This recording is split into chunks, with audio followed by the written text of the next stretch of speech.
अब बात hot seat की करते हैं। हॉट सीट में आज बात यूपी और बिहार की दो चर्चित लोकसभा सीटों की होगी। पहले आपको दिखाएंगे कन्नौज सीट का चुनावी घमासान। अखिलेश यादव के उतरने के बाद इत्र नगरी में कैसी है सियासी सुगंध, किसके पक्ष में है माहौल, ये आपको बताएंगे। इसके बाद आपको लेकर चलेंगे बिहार के उजियारपुर। यहाँ पर यादव बहुल्य सीट पर क्यों है कांटे का मुकाबला। केंद्रीय मंत्री नित्यानंद राय की राह आसान है या फिर मुश्किल, ये सभी हम आपको हॉट सीट में बताएंगे।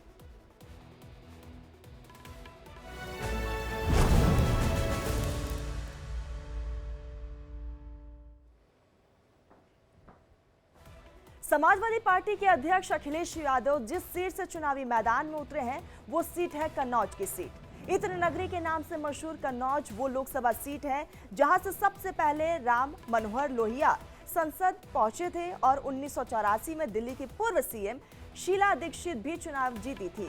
यादव परिवार का गढ़ रही इस सीट पर 21 साल तक समाजवादी पार्टी का कब्जा रहा। मुलायम सिंह के बाद अखिलेश यादव और फिर बहू डिंपल यादव संसद पहुंची, लेकिन 2019 में सुब्रत पाठक ने यादव बहुल्य सीट पर भगवा लहरा दिया और डिंपल यादव को हराकर संसद पहुंच गए। बीजेपी ने एक बार फिर से सुब्रत पाठक को मैदान में उतारा है और उनके सामने है समाजवादी पार्टी के अध्यक्ष और यूपी के पूर्व सीएम अखिलेश यादव। समाजवादी पार्टी ने पहले तेज प्रताप यादव को टिकट दिया था, लेकिन आखिरी वक्त में अखिलेश ने मन बदला और खुद मैदान में उतर गए। अखिलेश के उतरने से कन्नौज में मुकाबला काफी दिलचस्प हो गया है।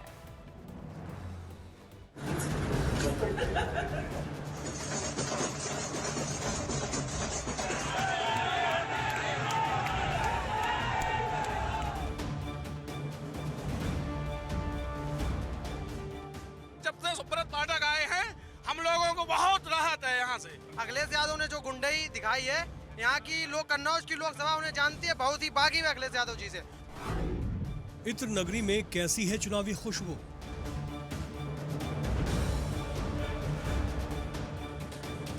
अब मैच है भारत और पाकिस्तान के बीच में, तो स्वाभाविक है कि जब वर्ल्ड कप में हमेशा भारत जीतता है। डिंपल की हार का बदला लेंगे अखिलेश। 2012 तक मैं सांसद था, उसके बाद आज फिर चुनाव में लड़ने आया हूँ। चाहे मैं रहा हूँ या ना रहा हूँ, लेकिन कन्नौज के लोगों के बीच में मैं हमेशा बना रहा। समाजवादी पार्टी का गढ़ रही कन्नौज सीट पर अब की बार टक्कर कांटे की है। किला बचाने के लिए अखिलेश यादव खुद मैदान में उतर गए हैं।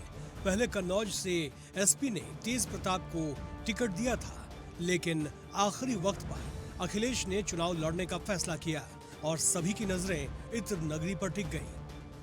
कन्नौज के विकास की सबसे बड़ी आधारशिला ये है कि पिछली सरकारों में और पिछले सांसद जब हुआ करते थे तो यहाँ गुंडा राज, अत्याचार, एक माफियागिरी व्याप्त थी, चरम पर थी। लेकिन 2019 में माननीय सुब्रत पाठक जी जब से सांसद बने हैं, वो गुंडा राज, वो अत्याचार भूत की तरह भाग गया। सुब्रत जी का अच्छा काम।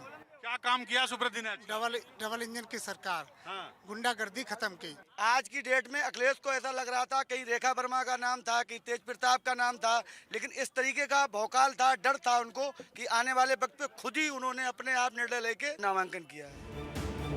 25 अप्रैल को नामांकन के साथ अखिलेश ने सोशल मीडिया पर लिखा कि कन्नौज में बीजेपी की हार इतिहास में कन्नौज क्रांति के नाम से जानी जाएगी और ये क्रांति होकर रहेगी। अखिलेश ने मुलायम सिंह के सीट छोड़ने पर साल 2000 में पहली बार इस सीट से उपचुनाव लड़ा था। पिछले दिनों कन्नौज का सियासी पारा उस वक्त और ज्यादा हाई हो गया जब बयानों में पाकिस्तान की एंट्री हो गई।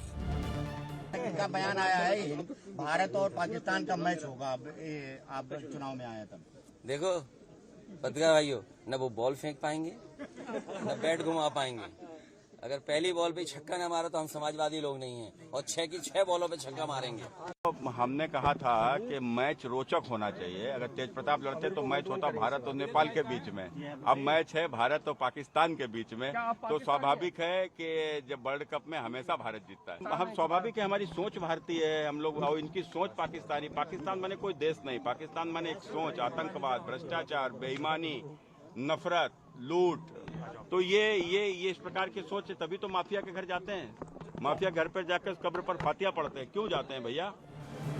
2019 में कन्नौज में अखिलेश यादव की पत्नी डिंपल यादव को हार झेलनी पड़ी थी। वो 2012 से लगातार यहां से सांसद थीं, लेकिन 2019 में सुब्रत पाठक ने 21 साल बाद कमल खिला दिया। 2022 के विधानसभा चुनाव में भी बीजेपी को बढ़त मिली और 5 में से 4 सीटों पर कमल को जीत मिली। इस बार अखिलेश के कन्नौज से चुनावी मैदान में उतरने से मुकाबला रोचक हो गया है। अखिलेश यहां से 3 बार सांसद रहे हैं। उनका सामना बीजेपी के मिस्टर भरोसेमंद सुब्रत पाठक से है, जो मौजूदा सांसद हैं और अपनी जीत को लेकर उत्साहित हैं। पत्नी डिंपल की हार का बदला लेने के लिए अखिलेश ने कन्नौज में पूरी ताकत झोंक दी है। रैलियों के साथ अखिलेश गली मोहल्लों में जनसंपर्क कर रहे हैं। शहर के वरिष्ठ नेताओं और कार्यकर्ताओं से मिल रहे हैं। जनसंपर्क से पहले अखिलेश ने गौरीशंकर मंदिर में पूजा अर्चना भी की। मुझे चुनाव लड़ाया जाए, मैं जनता का आभार प्रकट करता हूं। मुझे उम्मीद है यहाँ की जनता का मुझे आशीर्वाद मिलेगा। जनता का आशीर्वाद मुझे मिला था और चूंकि ये लड़ाई कन्नौज बनाम बाहरी की है और मैं कन्नौज से हूँ। अखिलेश यादव तो कन्नौज अपना गढ़ मानते हैं। उनका गढ़ है, कन्नौज मेरा घर है भैया। ये घर और गढ़ की लड़ाई है। 12 साल बाद कन्नौज के रण में उतरे अखिलेश यादव की राह आसान बिल्कुल नहीं है। यही वजह है कि अखिलेश ने प्रचार के लिए डेरा डाल रखा है।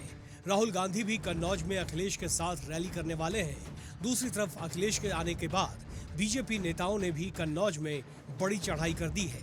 समाजवादी पार्टी के ही लोग एक माफिया की मौत पर कैसे घड़ियाली आंसू बहाते हैं, आपने अभी देखा होगा। एक माफिया के मरने पर हत्या करने के लिए जो लोग हिंदुओं के मरने पर संवेदना न व्यक्त कर सकते हो और माफिया के मरने पर हत्या पढ़ते हो, क्या उनको सत्ता में आने का अधिकार है? क्या उनको सत्ता में आने का अधिकार है? क्या कन्नौज यूपी की वो लोकसभा सीट है जहां से राम मनोहर लोहिया से लेकर एसपी मुखिया मुलायम सिंह यादव जैसे कद्दावर नेता दिल्ली पहुंचे हैं। 2012 के उपचुनाव में डिंपल यादव यहां से निर्विरोध चुनी गई थी। 2014 में मोदी लहर के बावजूद बीजेपी इत्र नगरी में भगवा सुगंध नहीं फैला पाई, लेकिन 2019 में राष्ट्रवाद के ज्वार में ये सीट भी बीजेपी के पाले में आई। यहाँ उत्तर प्रदेश में 2 लड़कों की जो फिल्म पिछली बार फ्लॉप हो चुकी है, उस 2 लड़कों की फिल्म को इन लोगों ने फिर से रिलीज किया है। मुझे समझ नहीं आता, अरे काठ की हांडी को ये इंडी गठबंधन वाले कितनी बार चढ़ाएंगे? बीजेपी को एक बार फिर विकास और कानून व्यवस्था के सहारे कन्नौज में विजयश्री का भरोसा है, जबकि अखिलेश यादव पीडीए यानी पिछड़ा दलित अल्पसंख्यकों का नारा बुलंद कर रहे हैं। कन्नौज में समाजवादी साइकिल हमेशा M+Y समीकरण के सहारे ही दौड़ी है। एसपी प्रमुख ने सोची समझी रणनीति के तहत इस सीट पर दावेदारी ठोकी है। वो महंगाई, बेरोजगारी, जाति जनगणना, वैक्सीन और अग्निवीर योजना का मुद्दा जोर शोर से उठा रहे हैं। उनका हाल कैसा है?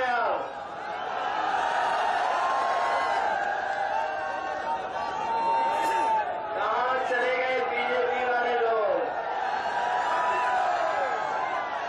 और इसलिए नहीं,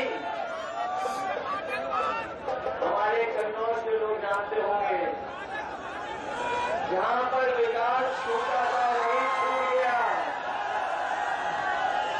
जहां विकास छोड़ा था हम लोगों ने, उससे आगे ये कन्नौज का विकास नहीं किया इन्होंने। कन्नौज के जातीय गणित की बात करें तो यहाँ यादव और मुस्लिम के साथ दलित भी बड़ी ताकत में है। बीजेपी ने गैर यादव, ओबीसी और दलितों में अच्छी पकड़ बनाई है। अब देखना यह है कि इस बार इत्र नगरी के लोग अखिलेश को संसद भेजते हैं या फिर से सुब्रत पाठक को चुनते हैं। Bureau report, India daily live. तो कन्नौज सीट पर मुकाबला काफी दिलचस्प है। एक तरफ समाजवादी पार्टी की तरफ से अखिलेश यादव तो बीजेपी की तरफ से सुब्रत पाठक चुनावी मैदान में। और ऐसे में कन्नौज का चुनावी समीकरण क्या कुछ कहता है वो हम आपको ग्राफिक्स के जरिए दिखाते हैं कि आखिर ये समीकरण क्या कहता है। तो कन्नौज का चुनावी समीकरण, मुस्लिम यादव, लोधी, शाक्य वोट समाजवादी पार्टी को अब तक मिलता रहा है क्योंकि ये समाजवादी पार्टी का गढ़ रहा है। बीजेपी ने यादव, मुस्लिम छोड़ अन्य जातियों में अपनी पैठ बनाई है क्योंकि बीजेपी को पता है कि आखिर इस चुनाव को जीत इतना कैसे है और लगातार जनता के बीच भी जारी है। प्रभावशाली यादव नेताओं को बीजेपी ने अपने साथ जोड़ा है। इससे और भी मुकाबला जो है वो दिलचस्प हो चुका है। विकास, कानून व्यवस्था के जरिए जमीन पर अपनी पकड़ लगातार बीजेपी की तरफ से बनाई जा रही है। समाजवादी पार्टी का ये गढ़ है। विधानसभा चुनाव में बीजेपी 5 में से 4 सीटों पर जीती है, यानी कि मुकाबला एक तरफ काफी रोमांचक होने वाला है। आपको बता दें कि अखिलेश के चुनाव में उतरने से कांटे का यहां पर टक्कर देखने को मिलेगा। मुकाबला होगा विकास, कानून व्यवस्था वर्सेस बेरोजगारी और महंगाई का मुद्दा इस पूरे चुनाव में इस सीट पर देखने को मिल रहा है। इसके साथ ही लगातार बार पलटवार का सिलसिला भी जारी है। तो जातीय समीकरण क्या कुछ कहता है वो भी हम आपको बता दें कि मुस्लिम जो है वो 2.5 लाख वोटर्स है। इसके साथ यादव की अगर बात कर ली जाए तो यादव भी 2.5 लाख वोटर्स है, ठाकुर 2 लाख वोटर्स है यहाँ पर, और लोधी 2 लाख वोटर्स है। और इन तमाम जातियों को साधने के लिए लगातार पार्टियां लगातार तमाम जद्दोजहद कर रही है। ब्राह्मण की बात कर ली जाए तो 1.75 लाख यहाँ पर ब्राह्मण है। शाक्य जो है वो 2,05,000, दलित वोटर जो है वो है 3 लाख। और इन्हीं सबको साधने के लिए बीजेपी लगातार चुनावी मैदान में। समाजवादी पार्टी का ये गढ़ है। 2019 का रिपोर्ट क्या कहता है वो भी आपको बताते हैं। 2019 में बीजेपी की तरफ से सुब्रत पाठक को ही मौका मिला था और 13,000 वोट से जीते थे, यानी कि यहाँ पर 49.37% उनको वोट मिला था। और दूसरी तरफ जो है डिंपल यादव समाजवादी पार्टी की तरफ से थी 48.29%, यानी कि आप जो डिफरेंस देख रहे हैं वो डिफरेंस ज्यादा नहीं है। और इसीलिए कहा जा रहा है कि मुकाबला और भी ज्यादा दिलचस्प है अखिलेश यादव के आने के बाद।